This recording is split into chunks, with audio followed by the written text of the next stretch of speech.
Hi, I am Osman. I am an energy healer on a master level with telepathic capabilities. I specialize in critical care recovery and terminal illnesses. Of course, I'm also capable of healing a host of other physiological, psychological, and spiritual ailments. I'm also an advanced level yoga and meditation teacher. And be sure to visit my website, yogawellness786.com, for more information on my services. And remember, my therapies are all natural based and not a replacement for medical treatment. Is the practice of yoga postures a waste of time? So, I've been hearing some advanced levels of yogi or yoga practitioners or yoga teachers or masters, saying that the contorting yourself into different postures and positions and making yourself into a noodle. That was the term I heard being used by Satguru, is not going to help you, in the advanced levels, or in advanced meditation. So maybe I'm using the wrong words, right? But the way in which he speaks of hatha yoga or the yoga postures, he belittles it, right? It seems like it's belittled, or he minimizes it, right? So of course, everyone, it's common cause that it's good for improving your health, and to have good health is important for yoga practice, because you need to have a strong body, especially in advanced levels where you are developing your spiritual energy. Your body needs to be super strong in order to be able to withstand the development of such high levels of energy in your body. And if you have a very frail body, or prone to a lot of illnesses and so forth, it's not it's your body will not be able to withstand, and it will dampen your progress or slow down your progress. So of course, once you reaching higher levels of meditation practice, the energy will start improving your health markers, if not cure, right? It can definitely cure a lot of your illnesses.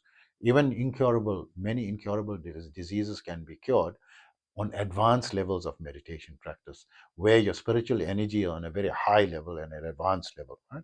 But not 100% cure. And it grows in accordance with your level of expertise, or your level of development on the higher levels of the spiritual development. Coming back to the yoga postures, there is a field of yoga that is dedicated only for the postures called hatha yoga. Hatha is two words, ha and tha. Ha refers to force, and tha referring to relaxation. So it involves you going into different postures, and there are many types of postures, hundreds of postures, but mainly the basic postures are probably around 20, 30, in number, and the commonly practiced ones. And I usually recommend, seven of the most important ones that I found, because with the 21st century and the availability of time, you don't have time to practice so many postures, and it's going to take, like, almost the whole day, 8 to 10 hours a day to practice all the postures properly and trying to master them, and spend enough time. Or it's, practically to do within a 20 to 45-minute period. There isn't time to be practicing 30 postures, right? Unless you go very quickly through it. And I found seven. The seven that I found mainly involves Paschimottanasana, and so forth. So I don't want to go into the details of these seven postures. But coming back to the relevance of hatha yoga practice, right? In your meditation practice is highly relevant. So you'll find many of those who focus only on meditation, they generally have health problems in their later life, right? So let's take a few big examples of your famous yoga practitioners. Let's take like Swami Vivekananda in the early 20th century. He died at around the age of, in his early 40s, but he never practiced hatha yoga, and never practiced, pranayama as a disciplined practice, right? Maybe he did it occasionally, and to awaken his kundalini or higher energy, but not as a dedicated practice. Throughout, because I have read his works, he did use pranayama to awaken or develop his spiritual development, right?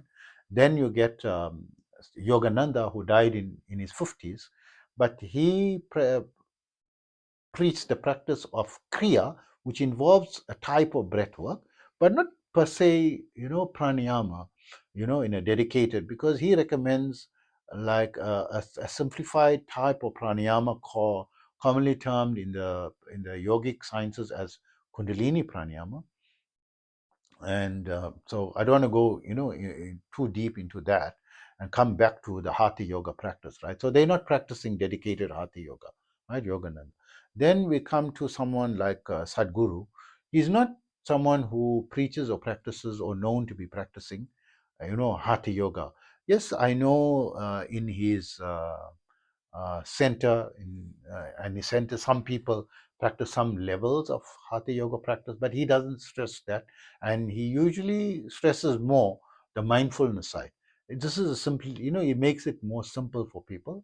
And he seems to talk negatively, whenever I hear him mention hatha yoga.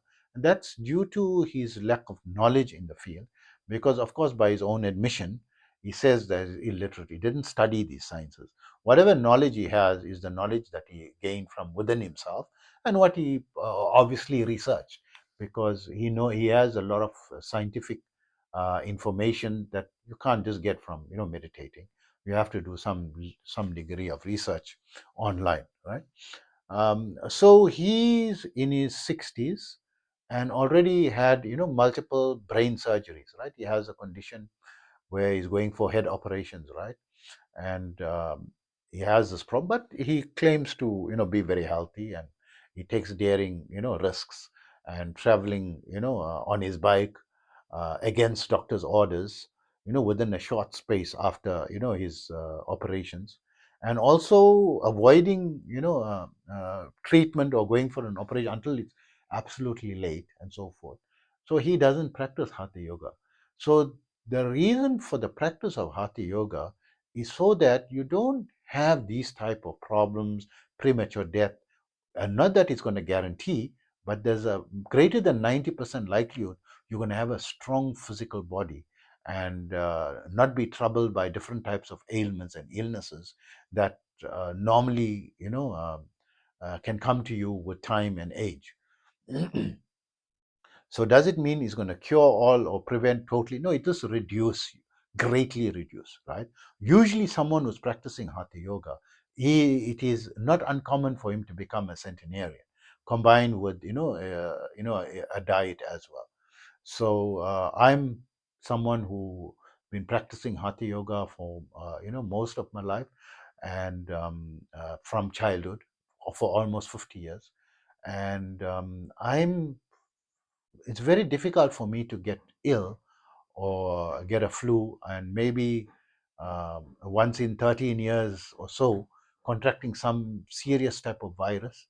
And even my blindness that I currently have was not due to poor health conditions, but is related to um, uh, uh, my adverse reaction to the COVID vaccine, that my body was seemed to have had an allergic reaction to. Not that there is anything, I'm not saying talking negatively about the vaccine or anything, just that my body has got an allergy or had an allergy, and everyone's body is different, right? And that reaction was very intense, and affected, as the because I fortunately had the funds. I'm being self-employed for the last 29 years. So I had the funds in order to be able to explore every possible type of medical intervention before I lost my eyesight, as an intervention to prevent the eye loss. And as I was losing my eyesight, we tried to search the cause, because it was confounding us, the cause. and we did every medical research possible from traditional, research points. And it was just during the and the COVID was something new, and it was the last resort, to check my uh, sensitivity, towards the vaccine and so forth. And the conclusion was from a very high level doctor, right? So I went to, specialized hospitals, for my eye treatments as well. And this was pronounced by two PhD doctors, right? One was the professor, the head of the Department of Ophthalmology, University Hospital, right? He was the head, the highest intelligent person in the specialized eye hospital. And also my own personal doctor is also on a PhD level, that is a lecturer in the medical universities, right? um, who identified, that the vaccine was the cause. So, because I'm teaching the science, Hatha Yoga, and we're talking about its importance for longevity and good health markers, and I myself have a major, physical debility that came about recently, only in the last 2.5 years, right? And been a practitioner of Hatha Yoga, for almost 5 decades. So, how come I lost my eyesight? And if I say it's there to improve your health, exponentially, then how come I'm blind? So it's an important point for me to address. That's why I'm talking about, my eyesight loss, right? But definitely, many people who are teaching, the meditation or yoga sciences, they neglect the Hatha Yoga. So, as I mentioned from the definition, it is application of force and relaxation. You observe a posture and you go into the posture and apply a gentle force to slightly more than gentle, but not something on dangerous levels, right? You must not put yourself into harm's way. Now I'm teaching yoga and meditation to students for 44 years. There hasn't been, and I've taught thousands of students. They are from over 100 countries, and I've taught in, for periods, long periods of time, in multiple countries as well, especially in Istanbul, in Turkey, and in Dubai as well, right, where I spend long periods of time, and visiting many countries as well, right, and taught it. So none of my students had any accidents or or any problem whatsoever from the method in which I taught Hatha Yoga. And it's a very dangerous practice. It's very easy to injure yourself. Absolutely, easy. It was good that I was taught the practice in my childhood on being wary of the dangers, and I always highlighted that to all my students, throughout my teaching of yoga, right? So it is applying of gentle force, and the 80% the benefit of every posture is obtained, according to my assertion, right, in the relaxation after every posture, called savasana, or the corpse position, where you totally relax and you allow the blood and energy to flow to the area which you stressed, right? And you applied some pressure there, and it revitalizes that area that you targeted, and brings about substantive benefit to that area. So I found that in just one session of Hatha Yoga, people find significant um, uh, feeling of calmness, togetherness, centeredness, feeling lightness of body, especially feeling very light in the body after just the very first session, very first lesson with me. If they had never practiced Hatha Yoga before in their life, even they experience those benefits. So it is very important to add Hatha Yoga to your, yoga practice, especially in the advanced levels, to have a strong body that you don't die prematurely and not troubled by, major illnesses where you have to go for surgeries, in the peak of your development. I mean, the 60s is not considered a very old age, because the standard age in the current time, 21st century, a life expectancy for men is around 78 years, and for women is around 81 years. So if you're in your 60s, you still got like, nearly like, 15, 20 years more to go, right?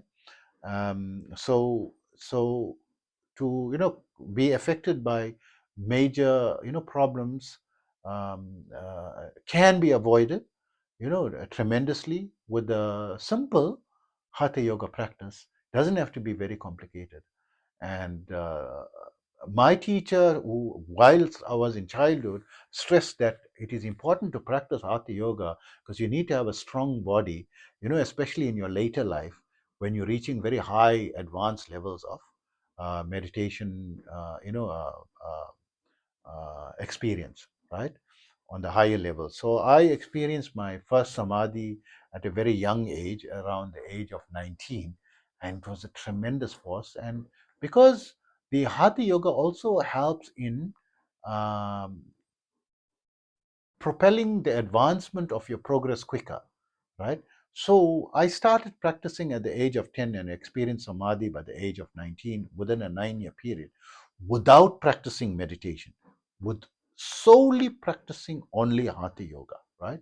And then I included one practice, a new, by the age of 19, I included a new practice on mantra yoga, and samadhi came within a few days to a few weeks, right? The first lower levels of samadhi started to come within a few days, 2 to 3 days, right? Of introducing the additional yoga system. So it helps to loosen and the spiritual energy and the development of that energy, as well as strengthen your body as well. So not only strengthening your body, but helping you to advance that much faster in your yoga practice. So I hope that information helps you, and take care always.